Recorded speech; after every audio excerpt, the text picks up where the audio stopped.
You've quested through zones. You've beaten dungeons. You've got to max level. Now, it's time to raid. To some, it is the endgame, but to others, it's where the game just begins.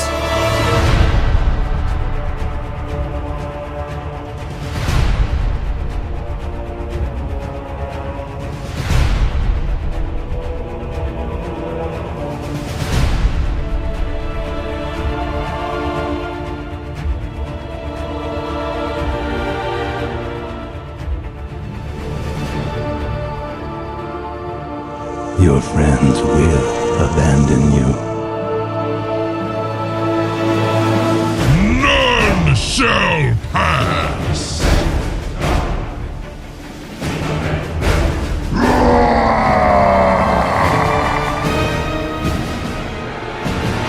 You are out of time.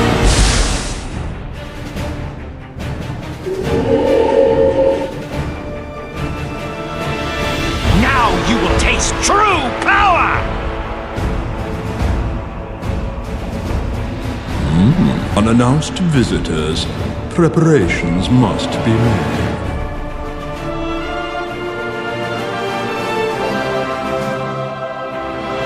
You face not Malygos alone, but the legions I command.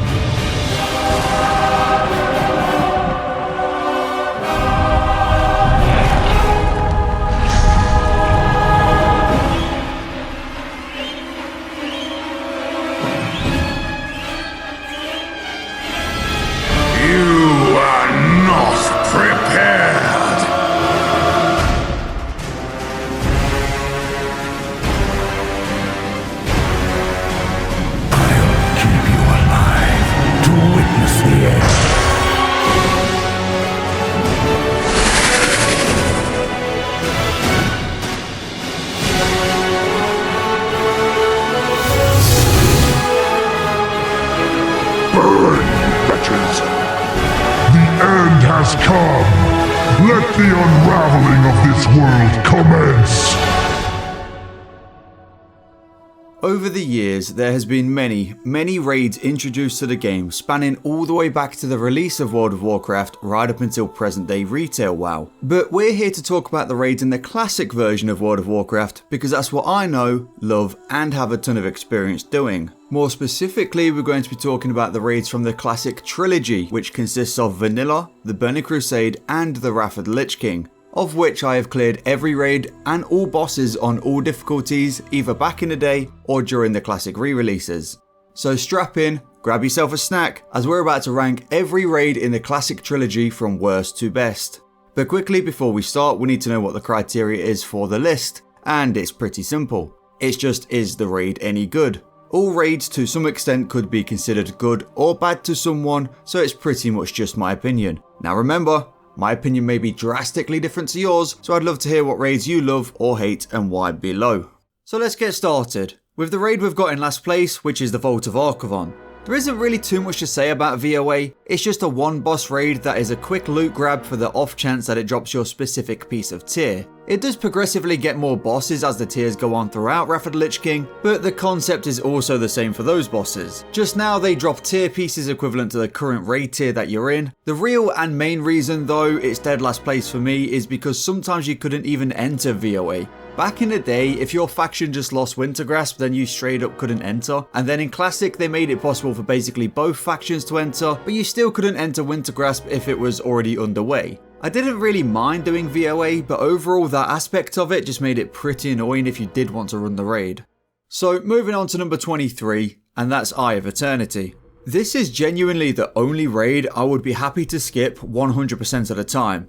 It's a 3-phase fight where each phase just progressively gets worse. In the first phase you basically just DPS Malygos down without letting a spark hit him, and if you stood in the patch where you killed the spark you would get bonus damage. Pretty standard, right? Not that bad. But now we move on to phase 2, where you kinda have to hide inside of these anti-magic zones that shrink, and there's a ton of mobs flying around, and when mobs die you can jump on their floating skateboards and go and kill them.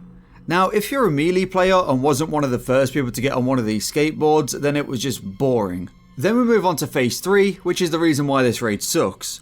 Vehicle combat. You're on a dragon, stacking with your whole raid, just slowly moving to the left while pressing 112, 112, 112 over and over. It's boring and it gets really old really fast. It's a bit of a shame really, because Malygos could have been such a cool dragon fight, but instead turned out to be one of those raids where the internet would just cut out for an hour. But your internet better have been on for number 22, which is Mount Hyjal, because if you wiped on one of the first 4 bosses inside this place, it was a nightmare. So it's a 5 boss raid where 4 of the bosses you have to defeat in waves of mobs before each boss spawns. The NPCs in the camp that you're in will help and fight alongside you, but you can't let the leader of that camp die, else it all resets. It's cool on paper because it's basically simulating the campaign of Warcraft 3 and you get to fight alongside dudes like Thrall and Jaina Proudmoore, but in reality the raid is pretty boring and annoying. The first few times you do Hyjal it's not that bad, but the more you do it however, the more annoying it becomes to kill the waves of mobs before the boss spawns. And if you wiped on one of the bosses, then oh boy, get ready to do that whole 8 waves of mobs all over again. I will say Archavon was definitely the highlight of the raid and a pretty cool boss all things considered, but sadly even that comes with a huge downside as the fight was basically designed in a way where you borderline needed 5 shamans minimum to use Tremor Totem for each group, else you would constantly get feared into fire and die. But now let's move on to number 21, where we have the Ruins of Ahn'qiraj, better known as AQ20. Now, I feel like I'm being a little bit harsh on AQ20 as the raid isn't horribly bad, and honestly the first couple of AQ20 clears are pretty interesting. But that interest does fade pretty quick, for me at least. So let's first make the point that Ahn'qiraj in general is a bit polarizing to some because they aren't a fan of the whole bug vibe. This doesn't really bother me that much as I'm not too fussed about the aesthetics of Ahn'qiraj, but the bosses on the other hand can be quite annoying, such as the second boss, General Rajax, where you have to complete a series of enemies in a wave format just like Hyjal before the boss comes on the final wave. Or maybe you're a melee player and you're on the boss Amos the Hunter. For the first half of the fight you just stand there and basically do nothing while waiting for the boss to come down and land. It is generally the melee's job to protect the person who got sacrificed, but that doesn't make it any less of a snooze. Mostly though, I think the trash mobs in the raid are the worst, such as the trash in Amos's room that give a poison debuff on the targets before a stinger charges at the target and basically one-shots them. You can prevent this by cleansing the poison that gets put onto the target, but oftentimes it happens instantly and there is no room to even save the person. Aside from that, AQ20 isn't too bad. Assyrian was always a pretty fun fight and historically was one of the most deadly fights in World of Warcraft.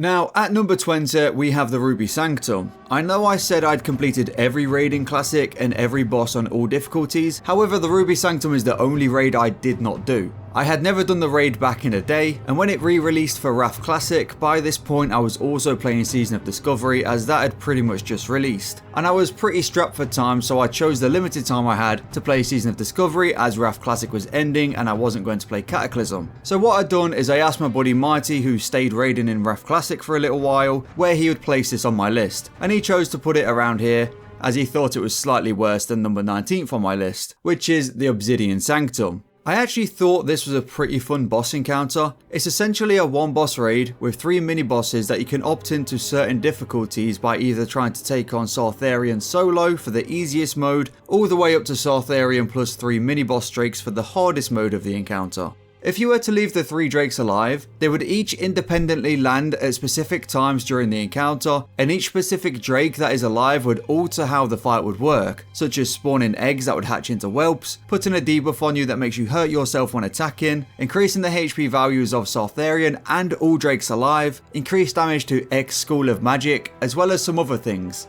The loot would also reflect in the difficulty you chose, with increasing the items dropped or the item level of the gear that dropped, and if you left all 3 drakes alive, you could get yourself the really cool Reigns of the Black or Twilight Drake. I really liked how the difficulty of the fight can change depending on what you have cleared, rather than just turning on a heroic version for example. And honestly it's pretty good for a one boss raid, but it's also pretty hard to justify it being any higher for that exact same reason. It's only one boss. So let's move on to our number 18, which is Naxxramas. But hold up, wait a minute. I am ranking the vanilla 40-man version of Naxxramas totally separate to this version, which is the 10 or 25-man Wrath of the Lich King version. Because although the ambience, the music, the bosses, the raid itself, and generally most of the mechanics are the same or at least very similar, the vibe between the two different versions is absolutely polar opposite, which is a shame because the Wrath of the Lich King version just doesn't do Naxxramas justice and is honestly a massive letdown to such a legendary raid. But I don't want to talk too much about Naxxramas here as we're going to be talking about it a bit more later on. So let's talk about the raid at number 17, Magtheridon's Lair. This is another one boss raid but now from the Burning Crusade. And what I did really like about the Magtheridon fight is it's one of the first times in World of Warcraft where you would have an individual responsibility where if you fail you could wipe the entire raid. Whereas in the past, up until this point, you could kind of just wing everything to an extent, and if you messed up, it just typically meant that you would die. But on Magtheridon, there's the cube mechanic. So every 60 seconds, Magtheridon would start to cast Blast Nova, and if this cast was allowed to go through, then it's pretty much a raid wipe. The way you would interrupt the Blast Nova is by having all 5 cubes within the room clicked all at the same time, which when all 5 cubes are channeling, will cancel the Blast Nova and also Magtheridon will take increased damage. Simple enough, right? The problem is it also gives you a 3-minute debuff called Mind Exhaustion, where you couldn't click the cube again within that same time, meaning that 20 people out of the 25 within the raid would need to click at least once, if not multiple times. The amount of times I would have been in a pug run that completely fell apart because someone couldn't just do the simple mechanic absolutely amazed me. So even though I liked Magtheridon for this reason, it's definitely a double-edged sword, and if you were to end up in a raid full of, I was gonna say retards, but I guess you can say the average WoW player. So let's move on. Now at number 16 we have Trial of the Crusader. A lot of people say this is the weakest raid tier during Wrath of the Lich King, and I understand why people say that and why sometimes TOGC has a bad rep, but I didn't really mind Trial of the Crusader that much. I thought some of the bosses were pretty good and others were not so good. I really liked the twin Valkyr fight as well as the last boss Ahn'qiraj, especially where Ahn'qiraj has this unique mechanic where once the boss is below 30%, he enters phase 3 and the leeching swarm began, dealing a percentage of all players' current health and healing Ahn'qiraj for the same amount as the damage dealt. So essentially your healers in the raid needed to heal for less, so the swarm would also heal for less on the boss. But I think the reason most people wasn't much of a fan of the raid was because not only was the raid short, but you basically stayed in the same place for the majority of the raid, and that made it feel a little bit boring. Now, I never really thought it was boring, but it definitely lacks that kind of progression feeling within a raid, such as where you're moving up through a temple and engaging different encounters in different styles of rooms and formats. I guess in a sense it wasn't too bad that it was a quick raid because people were typically still progressing on some hard modes during Ulduar at this time. Oh, and let's not forget, you had to not wipe at all during the lockout to be able to get your 272 eye level best in slot cloak, which did kinda suck that all it took was one little mistake and boom, no chance at Abyss Cloak for you. Moving on to number 15 we have the Molten Core. I know, the bosses all have one mechanic and the lizard bosses all look the same, sure. But there is no denying that the feeling of the first raid you've done in Molten Core, whether it was back in vanilla or if you started in Classic, there was a special feeling about having 40 people in a raid together. And if I'm being completely honest, if it was even a slight bit harder, it'd actually have ranked lower because Molten Core is one of those raids where, as a guild, you typically always ran it for the bindings to be able to make a Thunder Fury. So the fact that the earlier stages of Classic, it's kind of fun where you get some loot progression, etc. By the time you don't need Molten Core anymore, it's still easy enough to blast through without it being a pain. But let's not kid ourselves right now. If you're a melee player, you still needed that Onslaught Girdle, Quick Strike Ring or Band of Curia because they never dropped, and the one person who did get it stopped playing. Also, Ragnaros is just kinda cool, so I guess bonus points for that. Now, at number 14, we have another vanilla entry, which is Onyxia's Lair. Well, technically vanilla and Wrath of the Lich King because they were largely the same encounter, just scaled for level 80 instead of level 60. Onyxia is a great fight. It feels like a true raid boss that is worthy of having its own solo raid. It wasn't too difficult, but it did have multiple phases and a few different mechanics to respect, which honestly, when alongside a raid like Molten Core, made it feel like it was way ahead of its time. Like, don't get me wrong, it's definitely not a hard raid, but I have been in some Oni pugs that just completely crumble and break down because people still to this day get tail swiped into the eggs, can't dodge the fire breath during air phase, and those good old Zug brains that rip threat and breath the entire raid. It's a raid that's memorable for many reasons, and I've always enjoyed a good Onyxia raid. Night! Fuck! Thinking he got a knockback. That's a fucking 50 DKP minus! No! What the fuck? But now let's talk about Gruul's Lair, which is at number 13 on the list. Funnily enough, I haven't put Gruul's Lair at number 13 because of Gruul himself. I actually thought that fight was a little boring, right? But it's more rather because of High King Mulgar. So High King Mulgar is a council fight that is rather unique for its time because it's the first time you'll see multiple different classes within the raid tanking. You'll see mage tanks, hunter or boomkin druid tanks, and even enslaved fellhounds tanking. Everyone pretty much had a role on this fight, and it was definitely quite fun and interesting. Then we have the Gruul fight itself. It is a little boring. He just builds up ramping damage on the tank and every so often throws everyone around, and you have to spread for shatter so you don't all hit each other. It's an okay fight, but that's all it is. Just okay, nothing more. I did have to run him every reset in TBC Classic though, because he was absolutely allergic to dropping the Dragonspine trophy, which I finally got in the last phase during Sunwell on my Retribution Paladin. So now we're at the halfway point, and at number 12 on the list we have the Temple of Ahn'qiraj, better known as AQ40. Similar to the smaller AQ20 version, the aesthetics of this place are also polarizing, but yet again I actually don't mind them. What I do mind though are these packs.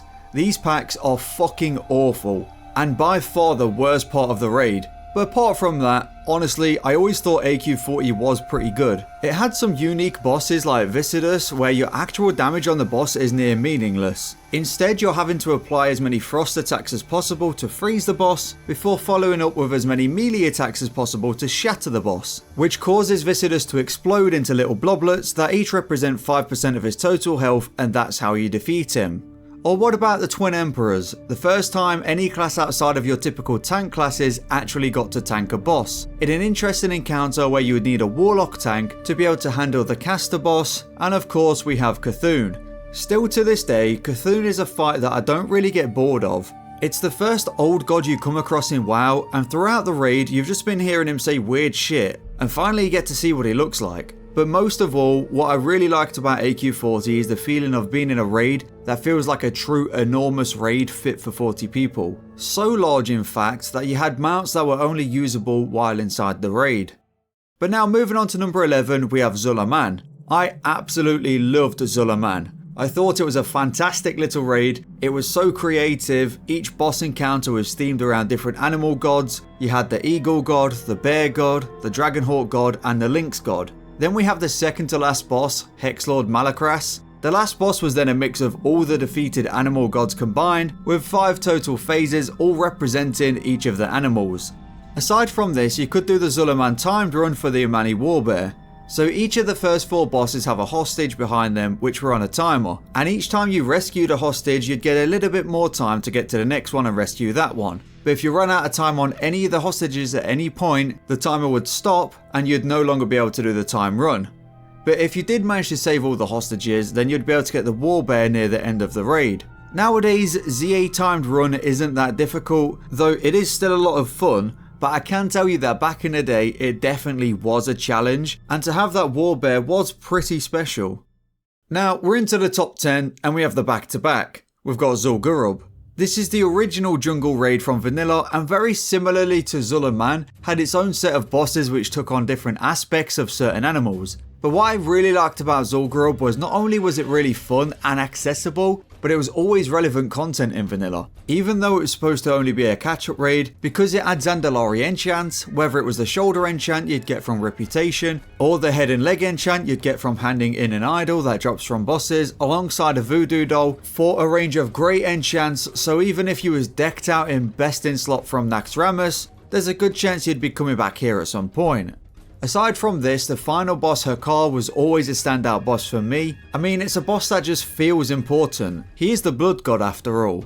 And I always thought Zul'gurub itself was a beautiful raid and extremely well put together aesthetically. And of course, let's not forget the mounts. The Tiger Mount and the Raptor Mount, which was the only mounts at the time where the opposite faction could ride a raptor or a big cat. I actually got the Tiger Mount on my mage in Classic WoW, so obviously for that reason we'll say the Tiger Mount is the better mount. Overall, the combination of the atmosphere, the accessibility, and the rewards made Zul'gurub a memorable and great raid in WoW. But enough of that jungle business, let's move on to number 9, where we have the Blackwing Lair. I'll start off with saying I know 3 of the bosses are just copy and paste with different names and slightly different mechanics, and the suppression room which does kinda suck, but aside from those bosses, the rest of them are amazing. Especially Naxxramas, where when the fight starts you have to deal with taking down some Dragonkin, while he basically walks around slapping some shadow bolts on you and talking shit before he takes off in his true form, blasts the entire whole area with Shadow Flame, and the only way to survive it is by wearing his sister's scales as the Onyxia scale cloak. Then after that, at any point during the fight he could randomly do class calls that could dynamically change the fight. People being polymorphed into giraffes, Naxxramas bopping himself and saying fuck you to the hunters and breaking their bows. I mean, what an encounter this was, especially for its time. The others were great too. Razorgore, where you got to control the boss to destroy the eggs. Veilstraz, where you had infinite resources and had to burn the boss before he burned you. Broodlord was okay, he was a bit meh, but Chromagus was definitely a cool fight, with having 2 different breaths per fight, having this chromatic mutation ability where he'd increase and decrease his resistances to different schools of magic. I thought Blackwing Lair was a great raid for vanilla. But even better was on number 8, which is Serpentshrine Cavern.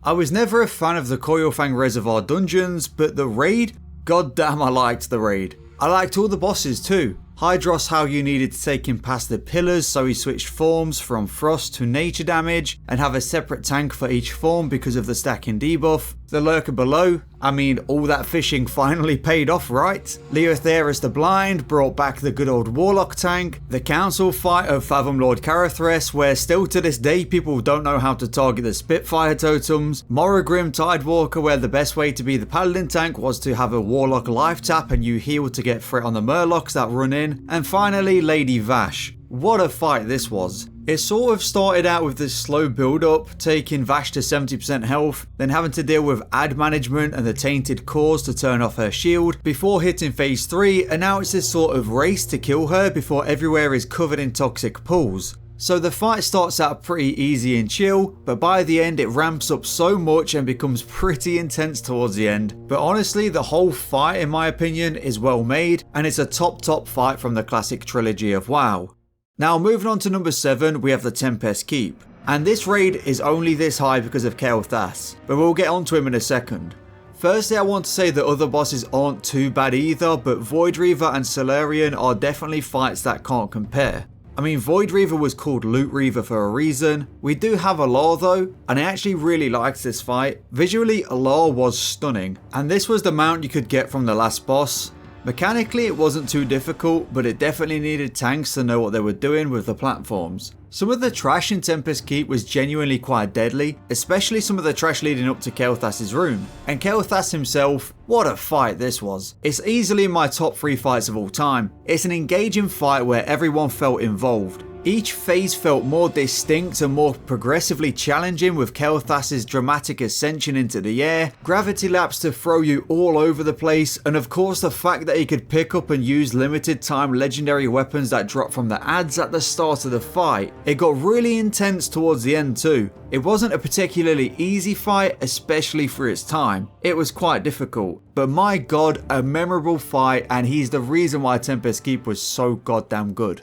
But let's move on, because now at number 6 we have the Icecrown Citadel. First off, the atmosphere of ICC was so cool. As you entered the Citadel, you got this feeling of you knew this was going to be a good raid. ICC has some of the most memorable bosses, such as Deathbringer Sourfang, Professor Putricide, and of course the Lich King himself. Oh, and we can't forget Lord Maragall, right? Everyone will always remember him for the stupid way he says Bone Storm!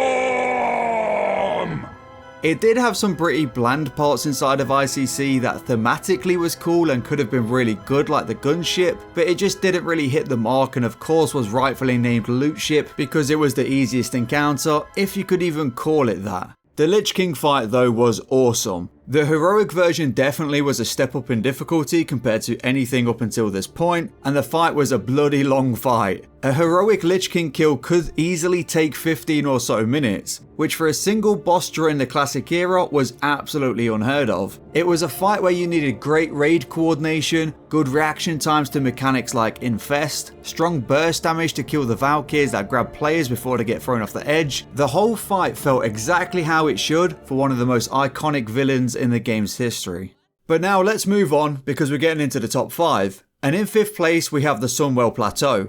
And let me tell you, this place was difficult, especially coming from Black Temple where half of that raid was pretty easy. Now you're in Sunwell and there isn't a single boss that is a sleeper. Aesthetically, this place was beautiful, and it really captured the theme of the Burning Legion with its corruption and devastation over the Blood Elves. All the bosses in here to some extent felt like the end raid boss. With how difficult some of them were, you had Malygos at the start of the fight where you would have to match the health of the demon down below and the dragon above, Brutalis where your tanks had to be extremely well geared or they'll just get one shot and maybe still would just get one shot anyway. Fell Mist was definitely a bit of annoying as a melee player where you had to react quickly to the AoE surge that she done. The twin girls were incredibly punishing if you didn't follow the mechanics and one person could nuke everyone around them. Muru was more of a micromanagement fight where you needed the perfect transition into phases, else you just didn't have enough damage and it largely depended on how many warlocks you brought, and Kill Jaden had multiple phases that got more and more intense as the time went on, with multiple deadly mechanics, but you know what? Each and every fight felt like an achievement and the raid felt like a true endgame raid. Kill Jaden was a phenomenal end boss, and he really was a good fitting way to see out the Burning Crusade. So now let's move on to number 4, where we have the Black Temple.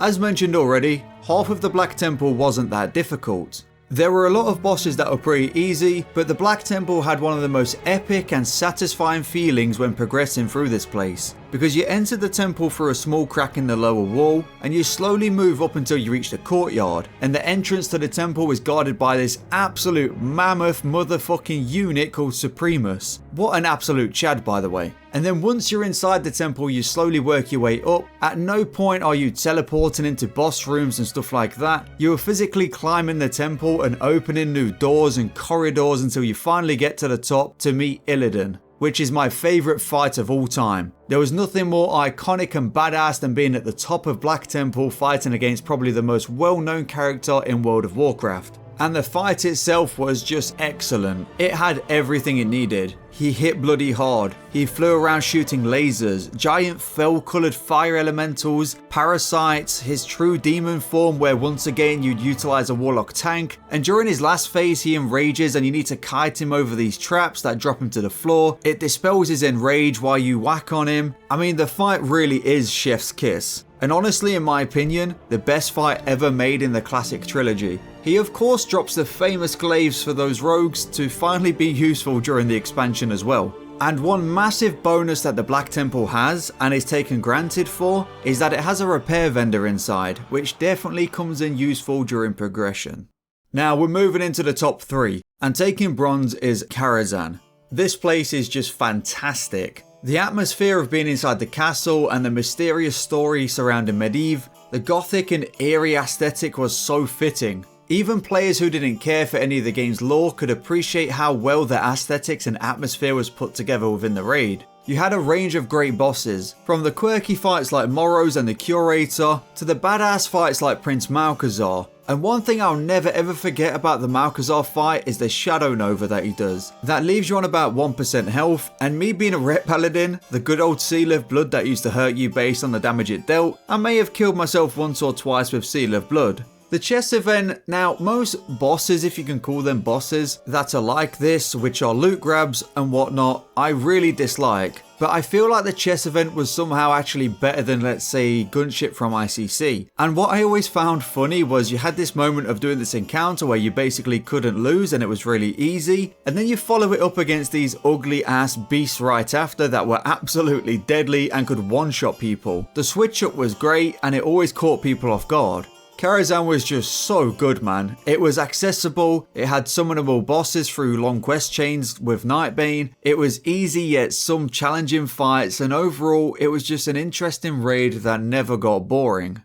So moving on to our number 2 and taking silver is Naxxramas. This is the 40-man vanilla Naxxramas, and it may surprise some people why it's so high. But I wanted to rank this completely separate to the Wrath of the Lich King version for a reason. Because the original Nax had a vibe to it that was completely unmatched in my opinion. For starters, it was back when there was 40-man raids, which felt a little bit more special anyway. The raid was absolutely huge, it had 4 separate wings, and then it had Sapphiron's Lair, which was guarding the inner Sanctum where Kel'Thuzad was. Each wing had its own eerie and well-matched amazing theme behind it, with extremely well-suited ambience and music. The place truly felt terrifying with the sense that at any moment you could wipe. You pull one extra trash pack, you're gonna wipe. One misstep, you're probably gonna wipe. All while you're going around the separate wings of the dungeon with iconic bosses, and one thing I really liked is the fact that you kept on hearing the 4 horsemen speak about how puny you are, how weak you are, how they're going to annihilate you. It really built up suspense within the raid.